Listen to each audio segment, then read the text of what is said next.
Ini ada kelompok-kelompok baru, akidahnya beza dengan kita, ajarannya beza dengan kita. Mereka tidak bermazhab, mengaku ahlus sunnah wal jamaah, dan kita dianggap bukan ahlus sunnah wal jamaah.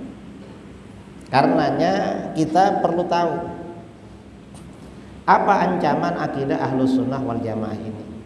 Kita membicarakan ancaman akidah ahlus sunnah wal jamaah, kita perlu tahu siapa ahlus sunnah wal jamaah itu. Nah, kalau ingin tahu ahlus sunnah wal jamaah, cara yang paling mudah kita kembali kepada ayat Al-Quran atau hadis-hadis Rasulullah SAW. Misalnya dalam hadis riwayat Imam Muslim, Rasulullah SAW bersabda, "Innahu may ya'ish ba'di fasayara ikhtilafan katsira." Sesungguhnya siapa yang hidup sepeninggalku, siapa yang hidup setelah aku meninggal, ini sabda Rasulullah SAW, maka akan melihat perbezaan yang banyak. Kata Rasulullah, nanti setelah saya meninggal banyak perbezaan pendapat. Kalau Rasulullah masih hidup ada perbezaan pendapat, kita gampang tanya pada baginda, Rasulullah, ini orang beza-beza, mana yang kita ikuti? Sekarang Rasulullah sudah wafat, dan Rasulullah ini wafat bukan 10 tahun, 20 tahun yang lepas, tapi berapa tahun sekarang? Sudah 1400 tahun lebih. Maka macam mana? Di sini Rasulullah SAW bagi tahu pada kita, kalau terjadi perbedaan pendapat, fa'alaikum bisunnati wa sunnatil khulafair rasyidin, maka berpeganglah kalian pada sunnahku dan sunnah khulafaur rasyidin. Nah, ketika terjadi perbedaan pendapat seperti ini, para ulama diwajibkan membentangkan, menjelaskan kepada masyarakat mana ajaran yang mengikuti sunnah Rasul dan sunnah khulafaur rasyidin. Nah, ajaran yang mengikuti sunnah Rasul dan sunnah khulafaur rasyidin ini disebut dengan ajaran ahlus sunnah wal jamaah. Ahlus sunnah itu artinya mengikuti sunnah Rasul, wal jamaah itu artinya mengikuti jamaahnya para sahabat, di mana para sahabat ini dipimpin oleh khulafaur rasyidin. Ini namanya ahlus sunnah wal jamaah. Dalam hadis lain riwayat Imam At-Tirmidzi, Rasulullah SAW juga bersabda, "Sataftariqu ummati ala 73 millah." Umatku akan terpecah belah menjadi 73 golongan. Kulluha finnar illa millatan wahidah. Semuanya akan masuk neraka kecuali satu golongan. Jadi umat Islam ini pecah menjadi 73. Ramai loh 73, bukan sedikit. Dan ini 73 yang besar-besar ini, bukan yang kecil-kecil. Kalau dengan yang kecil-kecil entah berapa di Malaysia. Karena 5 tahun yang lepas Jabatan Agama Negeri Johor, di Johor aliran sesat itu tercatat 145 macam. Padahal Pahang ini negerinya lebih luas. Kalau negerinya lebih luas, yang sesat macam lebih ramai. Kalau di Johor 145, berarti di Pahang 175. Karena lebih luas kan? Nanti di Selangor berapa? Artinya ramai dengan yang kecil-kecil. Umat Islam ini pecah menjadi 73 golongan, dan satu golongan yang selamat. Kulluha finnar, semuanya masuk neraka kecuali satu golongan.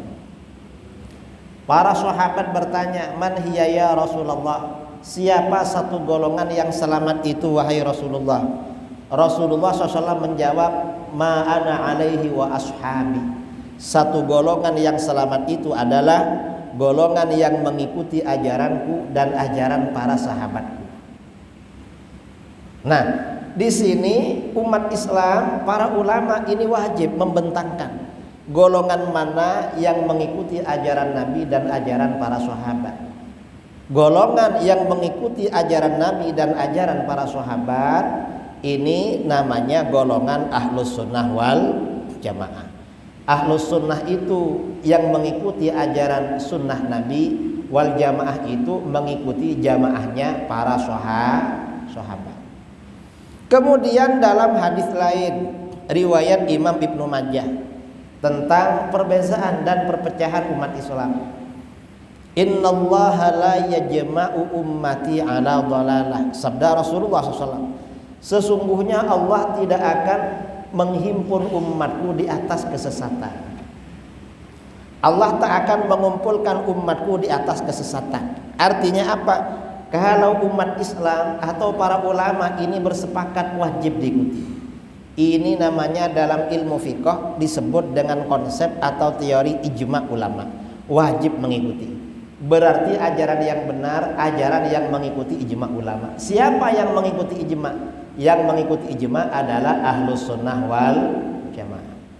Kalau para ulama tidak berijma, tetapi yang terjadi banyak perbedaan pendapat, siapa yang kita ikuti? Dalam hadis ini dikatakan fa idza raaitumul ikhtilaf fa alaikum bis-sawadil a'wam.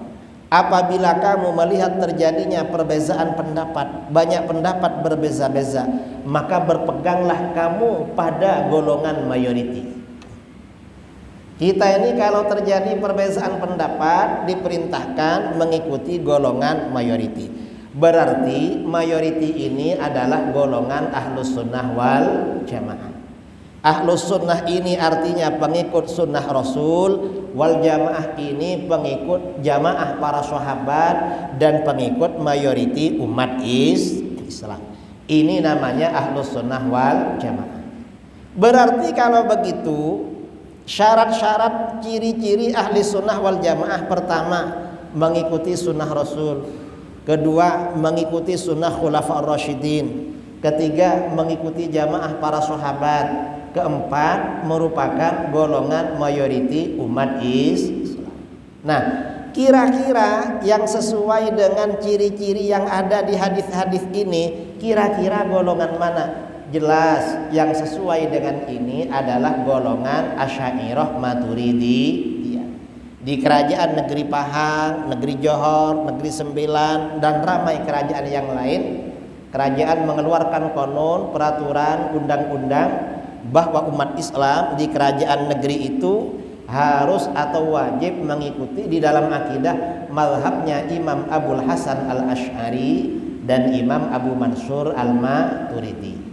Mengapa mengikuti ini? Karena ini adalah mazhabnya mayoriti umat Islam. Ini namanya mazhabnya Ahlus Sunnah wal Jamaah. Wahabi bingung. Mengapa bingung? Wahabi mengaku ahli sunnah wal jamaah, tapi jamaahnya tak ada. Katanya ahlus sunnah wal jamaah, jamaahnya mana? Di kampung dia sendirian yang wahabi, tetangga-tetangganya beza dengan dia. Akhirnya apa? Kata dia, kita ini bukan ahlus sunnah wal jamaah. Apa? Kita ini ahlus sunnah aja, katanya. Loh, ahlus sunnah itu wal jamaah, gak ada ahlus sunnah aja. Kalau hanya ahlus sunnah gak punya jamaah, itu namanya ahlul bid'ah.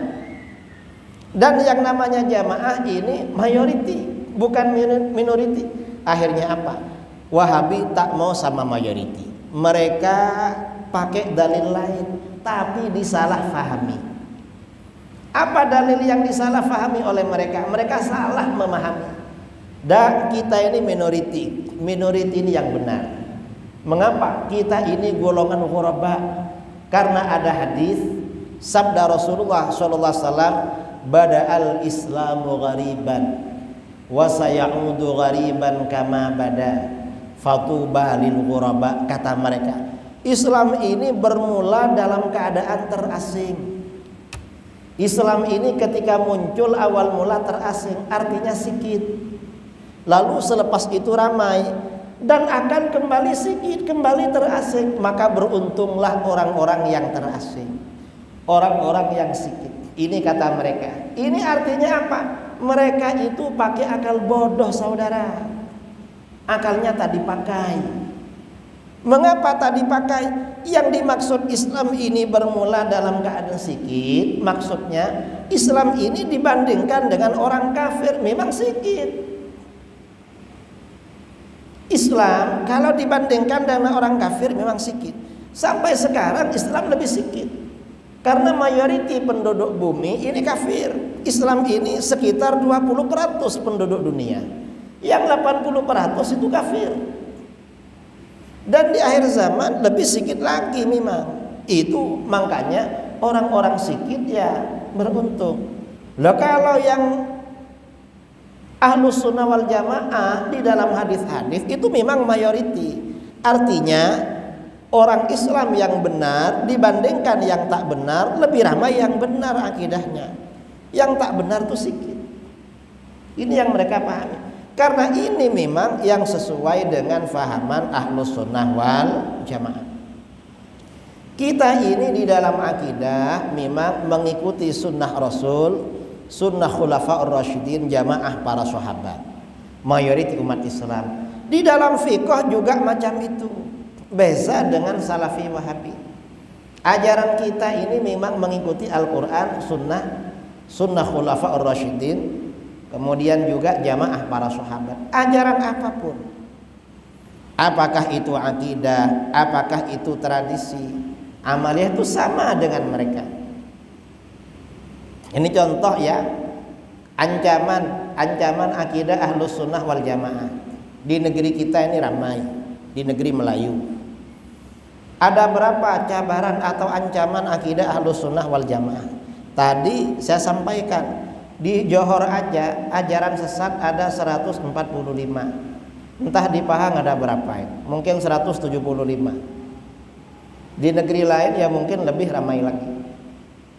Nah, cuman dari sekian banyak yang ada ini, yang paling menyebar di mana-mana di Nusantara ini ada 4. Apa? Yang pertama Wahabi. Wahabi ini paling ramai. Entah di Pahang ada apa enggak Wahabi? Hah? Ada ya? Ada tapi senyap-senyap, tak berani karena melanggar undang-undang. Yang berani bersuara itu biasanya orang Wahabi yang duduk Perlis, betul? Hah? Betul. Atau mungkin yang duduk KL, duduk mana? Kalau duduk Pahang tak berani. Nah, ini yang pertama. Yang kedua Syiah. Syiah ini juga ada di mana-mana di Nusantara, tapi tak ramai macam Wahabi, tak banyak macam Wahabi. Yang ketiga Hizbut Tahrir. Hizbut Tahrir ini ada, tapi ini lebih sedikit lagi. Yang keempat liberalisme pluralisme. Ini ancaman saudara bagi akidah Ahlus Sunnah wal Jamaah. Wahabi ini mengapa menjadi ancaman bagi kita? Karena Wahabi ini di dalam hadis-hadis tentang Khawarij dikatakan yamruquna minad din. Orang-orang Khawarij itu keluar dari agama. Dalam sabda Rasulullah SAW, yamruqun muruk, keluar dari agama. Kok dikatakan keluar dari agama? Yang dipuji-puji oleh Wahabi ini bukan Rasulullah, bukan para sahabat, bukan ulama salaf. Siapa yang dipuji-puji? Yang dipuji-puji oleh mereka Abu Jahal dan Abu Lahab. Itu yang disebut tauhid rububiyah uluhiyah. Karenanya tauhid rububiyah uluhiyah ini tauhidnya orang yang keluar dari agama. Al-Quran mencela Abu Jahal dan Abu Lahab. Tabbat yada abi lahabiw wa tab sayasla naron dzata. Abu Lahab ini akan masuk neraka.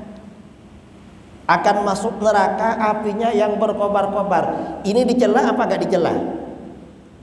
Tapi Wahabi gak mau mencela Abu Jahal, Abu Lahab menggunakan tauhid rububiyah uluhiyah. Bagaimana Wahabi memuji-muji Abu Jahal dan Abu Lahab? Kira-kira ini keluar apa enggak dari agama? Keluar saudara. Ini dalam hadis. Yamruquna minad din kama yamruqus sahmu minar ramiyah. Mereka keluar dari agama sebagaimana anak panah keluar dari sasarannya. Saudara memanah, misalnya pergi ke hutan, biasanya di sini yang dipanah apa? Rusa, iya. Rusa apa babi? Karena panahnya besar, yang memanah kuat, tembus ke rusa sampai keluar lagi. Keluar lagi. Mengapa? Yang dipuji-puji Abu Jahal, Abu Lahab. Mengapa Wahabi membuat tauhid rububiyah uluhiyah? Wahabi ini membuat tauhid rububiyah uluhiyah untuk mengkafirkan umat Islam. Berarti keluar dari saudara-saudaranya sesama umat Islam. Saudaranya dianggap kafir, sudah keluar. Caranya mengkafirkan macam mana? Ayat Al-Quran dirubah saudara. Dan ini ada hadisnya, kalau mereka memang merubah ajaran Al-Quran. Dalam hadis sahih, ghayyarahu ila masya Allah. Orang Wahabi merubah ajaran Al-Quran pada apa yang Allah kehendaki. Amalan yang tak syirik mereka syirikkan, yang tak sesat mereka sesatkan, yang tak bid'ah mereka bid'ahkan. Ini namanya keluar dari agama dengan merubah ayat Al-Quran. Ini Wahabi.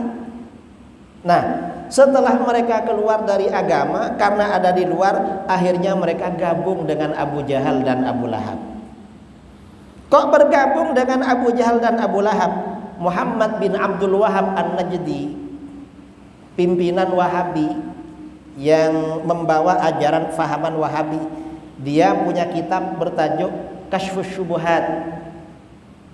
Di dalam Kasyfus Syubuhat, dia menganggap orang musyrik itu lebih bagus daripada orang Islam. Kata dia, "I'lam anna syirkal awwalin ka Abi Jahal wa Abi Lahab wa man ala dinihima minal musyrikin akhaffu min syirki ahli zamanina." Ketahuilah, sesungguhnya syiriknya orang-orang dulu macam Abu Jahal dan Abu Lahab lebih ringan daripada syiriknya orang Islam yang ada sekarang. Ajaran agama dirubah. Ini gurunya. Anak muridnya macam mana? Anak muridnya ulama Wahabi sekarang lebih teruk saudara, lebih jahat. Wahabi sekarang lebih jahat. Mengapa? Terang-terangan mereka memuji Abu Jahal, Abu Lahab. Ada ulama Wahabi dari Saudi Arabia, namanya Syekh Ahmad bin Muhammad Bashmil, menulis kitab bertajuk Kaifa Nafhamut Tauhid. Ustadz-ustadz Wahabi biasanya punya kitab ini dan dibagi-bagi secara percuma, gratis. Dalam kitab Kaifa Nafhamut Tauhid halaman 16, dia mengatakan tauhidu Abi Jahlin wa Abi Lahabin. I'tiqad Wahabi bahwa Abu Jahal dan Abu Lahab seorang yang bertauhid. Mengapa dikatakan orang yang bertauhid? Di situ dikatakan ya bertauhid, ya ikut mazhabnya Wahabi. Di situ dikatakan inna Aba Jahlin wa Aba Lahabin wa man ala dinihima minal musyrikin kanu yu'minuna billah wa yuwahhidunahu fir rububiyyah wa la yusyrikunahu fi dzalika syai'a. Sesungguhnya Abu Jahal dan Abu Lahab dan orang-orang musyrik yang seagama dengan mereka berdua selalu beriman kepada Allah, selalu mentauhidkan Allah secara rububiyah. Mereka tidak syirik sedikit pun dalam hal itu. Ini mereka pemuji Abu Jahal dan Abu Lahab. Lalu mereka merendahkan umat Islam. Umat Islam dianggap lebih rendah daripada Abu Jahal, Abu Lahab. Kata si Wahabi ini, ajibun wa gharib ayyakuna Abu Jahlin wa Abu Lahabin aktsara tauhidan lillah wa akhlasa imanan bihi minal muslimin alladzina yatawassaluna bil awliya wassalihin. Heran dan aneh, ternyata Abu Jahal dan Abu Lahab lebih mantap tauhidnya, lebih bersih imannya daripada umat Islam yang bertawassul. Jadi imannya Abu Jahal dan Abu Lahab menurut mereka lebih tinggi, lebih afdal, lebih utama daripada imannya umat Islam yang bertawassul. Siapa yang bertawassul? Para sahabat, Sayyidina Abu Bakar, Sayyidina Umar, Sayyidina Uthman, Sayyidina Ali, Khulafaur Rasyidin. Para ulama salaf. Menurut Wahabi, Abu Jahal dan Abu Lahab imannya, tauhidnya lebih tinggi daripada dan iman dan tauhidnya para sahabat. Kira-kira ini ajaran yang keluar dari agama apa enggak? Ini di kitab mereka saudara, bukan di kitab kita. Ini bahayanya fahaman Wahabi. Mengapa? Gara-gara masalah tawassul, tabarruk, istighatsah. Kok bisa mensyirikkan orang? Mereka merubah ajaran Al-Quran. Dalam hadis ghayyarahu ila ma Allah. Mereka memang baca Quran, tapi ajaran Al-Quran dirubah. Gak meresap ke dalam lubuk hatinya, ajarannya dirubah. Kok dirubah? Kata orang-orang Wahabi, orang-orang musyrik yang menyembah berhala, ketika ditanya, mengapa kamu menyembah berhala? Orang musyrik menjawab, ma na'buduhum illa liyuqarribuna ilallahi zulfa. Kami tidak beribadah kepada berhala-berhala itu kecuali agar berhala-berhala itu mendekatkan kami kepada Allah sedekat-dekatnya. Artinya orang musyrik beribadah kepada berhala agar dekat pada Allah. Itu kan omongan orang musyrik, kan gak bisa dipercaya. Mestinya kan begitu. Ini yang pertama. Yang kedua, orang musyrik memang beribadah, menyembah kepada berhala. Adapun umat Islam yang bertawassul dengan para nabi dan para wali, itu tidak beribadah kepada nabi dan wali. Gak beribadah saudara. Itu ibadahnya mereka umat Islam yang bertawassul, beristighatsah, bertabarruk, itu ibadahnya hanya kepada Allah. Mereka kepada nabi, kepada wali, kepada orang-orang soleh itu hanya berwasilah sesuai dengan perintah Al-Quran. Ya ayyuhalladzina amanu taqullaha wabtaghu ilaihil wasilah. Hai orang-orang yang beriman, bertakwalah kamu kepada Allah dan carilah wasilah, perantara yang mendekatkan kamu kepada Allah. Ini wasilah namanya. Nah, ini artinya apa? Wahabi ini ancaman saudara bagi akidah umat Islam. Bahaya. Karena mereka merubah ajaran Al-Quran. Mereka keluar dari agama. Mereka mengkafirkan mayoriti umat Islam. Lalu kalau mereka punya kekuatan, seperti di dalam hadis itu dikatakan, mereka membunuh umat Islam saudara. Dalam hadis riwayat Bukhari Muslim, yaqtuluna ahlal Islam wa yada'una ahlal authan. Mereka akan membunuh orang-orang Islam dan membiarkan orang-orang yang menyembah berhala. Yang menyembah berhala tak diapa-apakan, tapi orang Islam yang dibunuh oleh mereka. Ini bahaya ajaran Wahabi. Dan di dalam hadis lain, fasa'a ila jarihi bisayf. Dia menyerang tetangganya dengan pedang karena yang dimiliki pedang. Waramahu bisyirki, tetangganya dituduh syirik dengan merubah ajaran Al-Quran. Ini Wahabi. Ini terakhir ya, dua bulan yang lepas saya bagi ceramah di Bima, Nusa Tenggara Barat. Sebelum ceramah, kiai yang ada di pondok situ bagi ceramah. Kata dia, kiai, kami ini sama anak-anak santri kalau malam Jumat baca maulid, ya Nabi salam alaika. Karena kami baca maulid, tetangga kami orang Wahabi tak mau maulid. Alhamdulillah kami tiap malam Jumat mendapat kiriman batu bata melayang dari mereka ke sini. Dilempar saudara pakai batu bata. Ada batu batanya, ada kiai kami simpan. Itu kenang-kenangan yang berharga dari mereka. Saya sampaikan hadis ini. Orang Wahabi mensyirikkan orang lalu nyerang tetangganya dengan pedang. Saya bilang, beruntung tetangga saudara cuma punya batu bata. Jadi yang dihadiahkan pada saudara batu bata. Coba mereka punya bom. Saudara tahu bom? Apa di sini bom itu? Bom juga ya. Coba mereka punya bom, mungkin dikirim pula ke sini. Dan saudara gak akan jumpa saya kalau kena bom. Karena bom ini lebih dari batu bata. Ini mereka.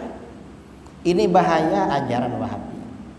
Wahabi ini kalau udah kuat membunuh orang saudara. Kalau belum kuat bid'ah. Nanti lebih kuat lagi sesat. Lebih kuat lagi syirik kafir. Lebih kuat lagi ngebom mereka saudara. Ini bahayanya fahaman Wahabi. Saya kira ini karena tadi sudah jam berbunyi apa? Syuruk itu ya.